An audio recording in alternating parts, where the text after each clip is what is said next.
What's up, my beautiful friends? It's Melanie coming to you from the Outer Banks, North Carolina. It's 60-ish degrees, 65-ish, I think, today, with very cloudy gray skies everywhere and some rain spitting right now. But that's okay. We can do spit and rain. I'm gonna come down here a little bit more because it is definitely blustery out of the west.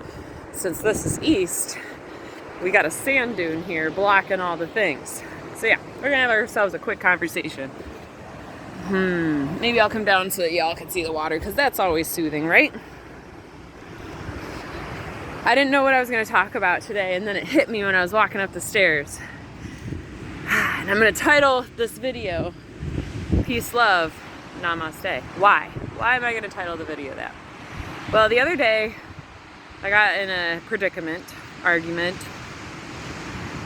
hostile verbal thing, and the other person in this argument screamed back at me, "You can take your namaste and shove it up your ass. You are the biggest, fakest piece of shit, and everything that you talk about is a lie." And at that point I was like, I am in a lost argument right now, and I turned around and I walked away, which, for Melanie history, for those of you that don't know, doesn't happen very often.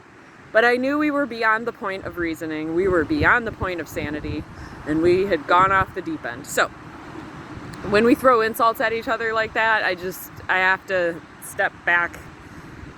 They don't hurt me anymore. It did for several hours afterwards, but the more I've thought about it, and probably by the next day, I was like, oh, now I understand. So, my interpretation of Namaste is this. The soul within me recognizes the soul within you. That might be my translation of it, my opinion of it. It might mean other things. I did not do the Google definition of it because I learned the power and practice of Namaste through my yoga practice, which was taught to me by white people. So it might not be what the traditional use was for the word. That's fine. That's not, I don't care. What it means to me is this. The soul within me recognizes the soul within you. When you are screaming at me, you are screaming in front of my children, and you are insulting me in front of my children at the top of your lungs with spit flying everywhere, I see who you are. I recognize the soul within you. My soul sees it. And my soul seeing that has empathy. My soul seeing that has compassion, because you know what? When you're doing shit like you're doing and you're just not living in a good place, you're hurting, and I know you're hurting. How do I know you're hurting? Because I have lived that lifestyle. I have lived that pain. I've lived that miserable thing that people call life, and it's just misery. Day after day, a perpetual hamster wheel cycle of misery. And so when I say namaste, the soul within me recognizes the soul within you, it doesn't mean that I judge you. It doesn't mean any of that. It just means that I see you. And I see you for all that you are. And I know that deep down inside, somewhere beyond all of that pain and beyond all of that misery, is a soul that God created and that is here for a purpose. That feels good to get off my chest. So, we are here. That's the water. It's 49 degrees today. And since I am a fair weather Wim Hofer, I'm going in it, because it's 65 out here. So when I get out, it feels like it's 80 out here, and it just makes life so much better. Another thing I wanted to touch on today with that is that I spoke to my mother yesterday and told her I'd just been in the water in the ocean and was sunbathing, or not sunbathing, Wim Hofing. And she was like, "No, what? How could that? You're gonna hurt yourself. Are you stupid?" And I was like, there's a lot of scientific research out there showing the power of doing this. There's a dude out there in his like 60s, 70s. His name's Wim Hof, if you haven't gotten that point yet.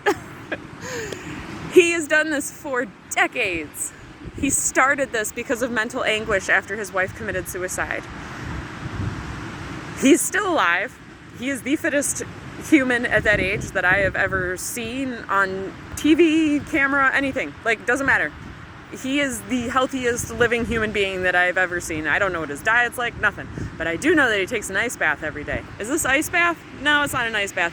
I am like Wim Hof light. But maybe next year I'll be out there, it'll be 20 degrees outside and I won't care and I'll get in it. I don't know. Who knows? But I do know that it makes me feel good. I do know that my body feels better after doing it. I do know that it brightens my mood. I do know that all the like tingly, needly things, when you overcome that in your mind and your powerful brain and what it's capable of, and you overcome these sensations, it just does wonderful things for your life. I found it interesting that twice in 1 week, I've had people tell me, you're wrong, about things that they believe in. And I guess I wonder how much we are wrong about this life. I know that all of the things that they told me when I lived the other way of fear and programming and all of those things, I know that the things they told me were wrong because I proved them wrong. I stood up and became somebody that was going to be like, fuck those rules. I don't live in the rules. I'm a rule breaker. And I'm going to do what I feel like is best for my life, my body, my soul. I listen to my heart. I listen to my gut instinct down here. I listened to here and said, no, there's got to be another way. And there was. It's magic, guys. There was another way. You don't have to take pharmaceuticals. You do not have to be addicted to their agenda. You can live a free, awesome life and go swim in fucking 49-degree water and not die. It's amazing. But you have to get over the hurdle of you're wrong. Just see it from the other person's perspective. And it doesn't matter what it is. It doesn't matter what it is. So there's this dude on YouTube. I'm going to give him a shout out. His name is Vegetable Police. He is hilarious. He is quirky. He is nerdy. And he just is trying to see where his life will go based on different things that he is like detoxing his body in different ways. He went full carnivore. I still watched his videos because I was like, this is interesting. He's now drinking his own urine and calling it healing. And I was like, this is interesting.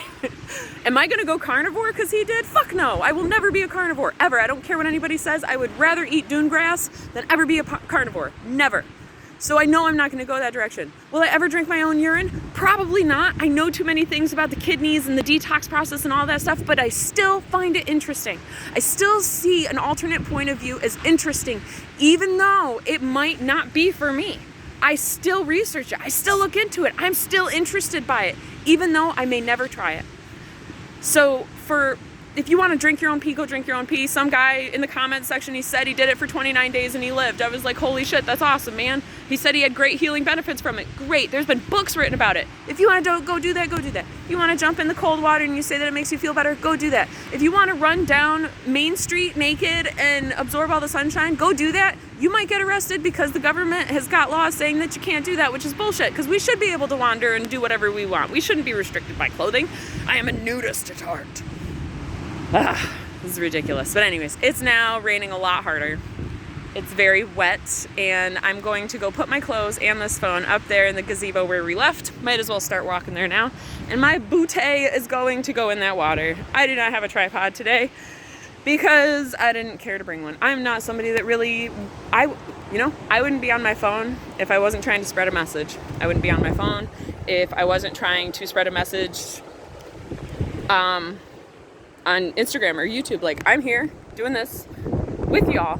Sometimes these messages come back at me and it's totally relevant and something I needed to hear and it helps me. So like, it's a win-win for everybody. But in the mainstream of things, I prefer to leave my phone at home, and I prefer to live life not from this black thing in my hand, because we need to get away from that. We need to do something different. This is my favorite beach access in the whole world. It lost its stairs in 2019, but they got rebuilt again.